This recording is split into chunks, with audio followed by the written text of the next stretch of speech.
Assalamu alaikum everyone. I'm Fakhra from radiology. Today I'm here to present my topic that is physiological acid base balance. तो आज की इस presentation के अंदर हम लोग देखने वाले हैं एसिड बेस बैलेंस के बारे में पढ़ने वाले हैं। तो बात करते हैं हम सबसे पहले यहाँ पर फिजियोलॉजिकल एसिड बेस बैलेंस की। तो देखो, इसको समझने से पहले हम कुछ चीज़ें समझ लेते हैं एसिड और बेस के बारे में। तो आपको तो पता होगा ही, एसिड वो सब्सटेंसेस होते हैं जो H+ आयंस को रिलीज़ करते हैं और बेस OH- आयंस को रिलीज़ करते हैं। यानी सिंपली बात करें तो एसिड में हमारे पास कंपोनेंट H+ होता है और बेस में OH- आयंस होते हैं। इतना क्लियर है ना? ठीक है ना? अब यहाँ पर फिजियोलॉजिकल एसिड बेस का क्या मतलब है? तो फिजियोलॉजी का मतलब है हमारी बॉडी के अंदर का फिजियोलॉजी यानी कि फंक्शन है। और एसिड बेस बैलेंस का मतलब एसिड बेस बैलेंस के बीच में बैलेंस बनाना। एसिड और बेस के बीच में जो बैलेंस बनाना है उसको आज हम लोग देखते हैं।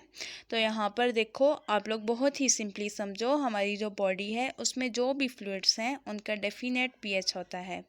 जैसे हमारी बॉडी के अंदर जो भी फ्लूइड्स हैं, ब्लड हो गया, लिम्फ हो गया, तो इन सब का ना यहाँ फिक्स पीएच होता है। जैसे हम लोग बात करें तो हमारा ब्लड होता है, ब्लड का जो पीएच होता है 7.4 के करीब, थोड़ा सा यहाँ पर फ्लैक्चुएट होता है लेकिन 7.4 ही होता है। यानी ब्लड का यहाँ पर बेसिक पीएच होता है। आप लोगों को पता है 7 से ऊपर हो तो बेसिक होता है, 7 से नीचे हो तो एसिडिक होता है। ब्लड का पीएच 7.4 यानी कि जो ब्लड है वो बेसिक होता है। अगर मान लो पीएच 7 से नीचे हो गया तो एसिडिक हो गया, और इसकी वजह से हमारी बॉडी में एसिडिटी बढ़ जाएगी, जलन होना शुरू हो जाएगी। और उसी तरीके से मान लो पीएच लेवल ज़्यादा बढ़ गया, बहुत ज़्यादा बेसिक हो जाएगा, तो एक्चुअल में बात है हमारी बॉडी के अंदर जो भी लिक्विड्स हैं, जो भी चीज़ें हैं, उनका जो पीएच है वो बना रहना बहुत ज़्यादा ज़रूरी है। ठीक है? अगर यहाँ पर चेंजेस होते हैं, बहुत ज़्यादा प्रॉब्लम्स हो सकते हैं। तो यहाँ पर क्या होता है, हमारी बॉडी के अंदर खुद का एक सिस्टम होता है। हमारी बॉडी के अंदर खुद का एक सिस्टम होता है जो यहाँ पर हमारी बॉडी के अंदर जो भी ऑर्गन्स हैं, जो भी रिएक्शंस हैं, जो भी फ्लूइड्स हैं, उनका जो पीएच है यहाँ पर मेंटेन रखते हैं। ये जो यानी जो पीएच है यहाँ पर मेंटेन रहती है, तो उसकी वजह से हम पढ़ने वाले हैं। तो उसी को आज हम पढ़ने वाले हैं कि कैसे हमारी बॉडी पीएच को मेंटेन रखती है। बात करें हम एसिड बेस बैलेंस की, तो ये हमारे होम्योस्टेसिस का पार्ट है। अब होम्योस्टेसिस क्या होता है? हमारी बॉडी का इंटरनल इन्वायरमेंट यहाँ पर मेंटेन रखना, यानी यहाँ पर इंटरनल इन्वायरमेंट जैसा है वैसे ही मेंटेन रहे, यानी जो चीज़ें हैं वैसे ही रहें, कोई रिएक्शंस ना आए, कोई वेरिएशंस ना आए। तो अगर एसिड बेस इनबैलेंस हो जाए तो बॉडी के अंदर प्रॉब्लम्स आएंगी। एसिड बेस होम्योस्टेसिस का पार्ट है जो कि क्या करता है, पीएच को मेंटेन करता है। अब देखो, यहाँ पर हमारी बॉडी के अंदर मोस्ट ऑफ द रिएक्शंस हैं, ठीक है, वो यहाँ पर एक स्पेसिफिक पीएच पर होते हैं। ठीक है?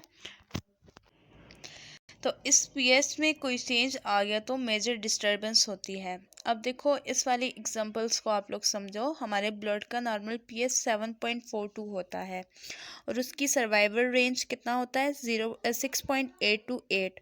यहाँ पर क्या होगा, अगर इस लिमिट को क्रॉस किया तो इसके रिजल्ट्स क्या होंगे, इट में लीड टू डेथ, यानी एक इंसान की डेथ हो सकती है। ठीक है?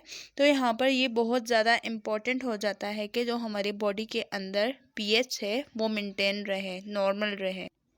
अब हम लोग बात करते हैं system that regulates balance, pH balance. तो हमारे पास 3 सिस्टम देखने को मिलते हैं जो हमारे पीएच को मेंटेन रखने में हेल्प करते हैं।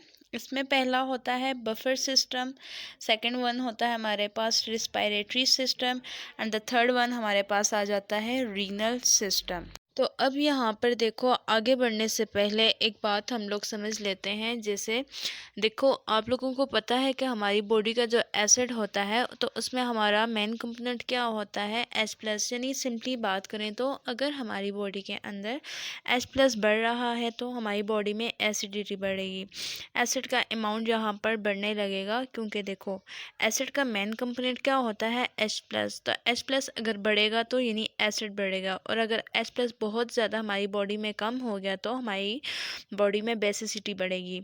यानी सिंपली बात करें तो H+ वो हमारी बॉडी के अंदर नॉर्मल ही रहे तो बहुत अच्छा होता है। जैसे हमारी बॉडी में H+ होता है लेकिन नॉर्मल लेवल पर होता है, अगर नॉर्मल से ज़्यादा बहुत ज़्यादा बढ़ गया तो एसिडिटी हो जाएगी, अगर अगर कम हुआ तो बेसिसिटी हो जाएगी। तो एसिड बेस बैलेंस का मतलब यही है कि जो हमारा H+ है वो बढ़ गया तो कैसे इसको नॉर्मल लेवल पर मेंटेन करना है, और अगर कम हो गया तो कैसे उसको नॉर्मल लेवल पर लाना है। समझ रहे हैं ना आप लोग? बहुत ही सिंपल है। देखो, अगर एसिड का लेवल बहुत ज़्यादा बढ़ गया तो एसिडिटी, और अगर बहुत ज़्यादा कम हो गया तो बेसिसिटी। देखो, बॉडी के अंदर एसिड और बेस दोनों होते हैं, लेकिन एक बैलेंस लेवल पर। तो हम लोग अगर बात करें अपने पहले सिस्टम की, तो ये होता है बफर सिस्टम। हमारे पास सबसे पहले जो हमारा सिस्टम आ जाता है उसको हम कहते हैं बफर सिस्टम। तो बफर सिस्टम की अगर हम लोग बात करें तो ये होता है, बफर सिस्टम क्या होता है हमारे पास, बफर सिस्टम ये होता है कि अब ये जो हमारे बफर सिस्टम है कैसे काम करता है, तो हमारी बॉडी के अंदर स्ट्रॉन्ग एसिड और बेस, उनको यहाँ पर वीक एसिड और वीक बेस में कन्वर्ट करता है, जिसकी वजह से क्या होता है, ये हमारे वीक एसिड और वीक बेस हैं वो हमारे पीएच में रैपिड या फिर ड्रास्टिक चेंज अलाउ नहीं करते। तो अगर सिंपली बात करें तो ये पीएच को बहुत ज़्यादा बढ़ने नहीं देते, जिसकी वजह से हमारी बॉडी का पीएच बैलेंस है वो मेंटेन रहता है। इसके बाद हमारे पास आ जाते हैं कुछ सिस्टम, जिसमें हमारे पास पहला आ जाता है बाइकार्बोनेट बफर सिस्टम, सेकंड वाला phosphate buffer system, and third वाला प्रोटीन बफर सिस्टम। ओके, देखते हैं रिस्पायरेटरी सिस्टम हमारे पास क्या होता है। तो रिस्पायरेटरी सिस्टम के अगर हम लोग बात करें तो इसका मतलब ये है कि जो हमारी बॉडी के अंदर कार्बन डाइऑक्साइड होता है, कार्बन डाइऑक्साइड अगर वो यहाँ पर इंक्रीज़ हो रहा है या डिक्रीज़ हो रहा है, मीन्स के बहुत ज़्यादा बढ़ रहा है या बहुत ज़्यादा कम हो रहा है, तो उसकी वजह से हमारी बॉडी के का जो पीएच है वो चेंज हो सकता है। ठीक है, अब कैसे होता है ये ध्यान से सुनना। जैसे ज्यूम कर लेते हैं कार्बन डाइऑक्साइड हमारी बॉडी के अंदर बहुत ज़्यादा बढ़ गया है।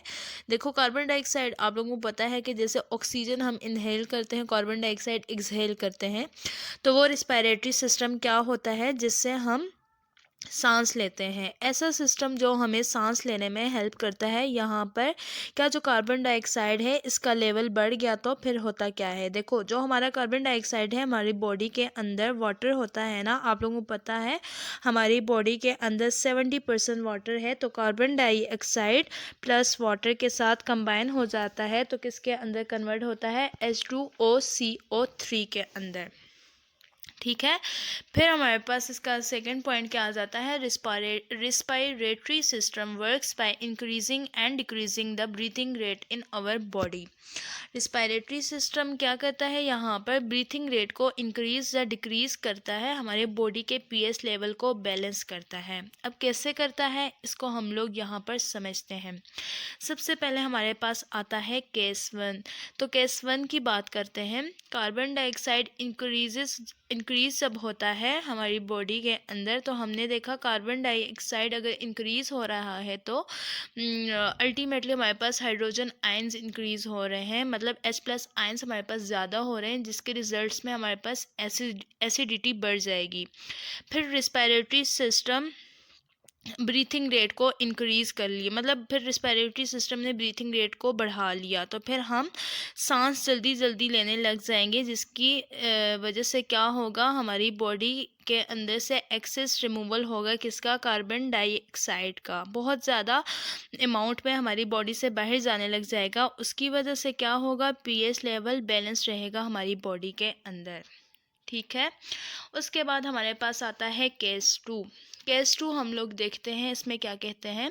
केस टू की हम लोग बात करें तो अगर किसी वजह से बेसिसिटी हमारी बॉडी में बढ़ रही है तो क्या होगा, हमारा रिस्पायरेटरी सिस्टम ब्रीथिंग रेट को कम कर देगा, उसकी वजह से हमारी बॉडी के अंदर कार्बन डाइऑक्साइड का लेवल बढ़ने लगेगा। रेटिनेशन मतलब कार्बन डाइऑक्साइड इंक्रीज हो रहा होगा। देखो, जो हमारा पूरा एसिड बेस बैलेंस है ना, वो किसके ऊपर बेस करता है, एस प्लस पर बेस है। एस प्लस बढ़ गया तो एसिडिटी बढ़ गई, कम हुआ तो बेसिसिटी बढ़ गई। ठीक है। उसके बाद हमारे पास आता है हमारा फाइनल सिस्टम, रीनल सिस्टम जिसको हम लोग कहते हैं। अब देखो, ये हमारे पीएच का सबसे इफेक्टिव रेगुलेटर होता है। इन तीनों सिस्टम्स में जो रीनल सिस्टम है वो सबसे अच्छे से पीएच को बैलेंस करता है, मेंटेन करता है। ओके, जैसे हमारे पास जो यूरिन का पीएच होता है वो अराउंड 6 होता है, यानी कि थोड़ा सा एसिडिक होता है। ठीक है। तो हमारे पास जो रीनल सिस्टम है, सिस्टम कैसे काम करता है, अगर H प्लस आयंस बढ़ गए तो क्या करता है, H प्लस आयंस है उसको यूरिन के थ्रू डायरेक्टली बॉडी से बाहर निकाल देता है।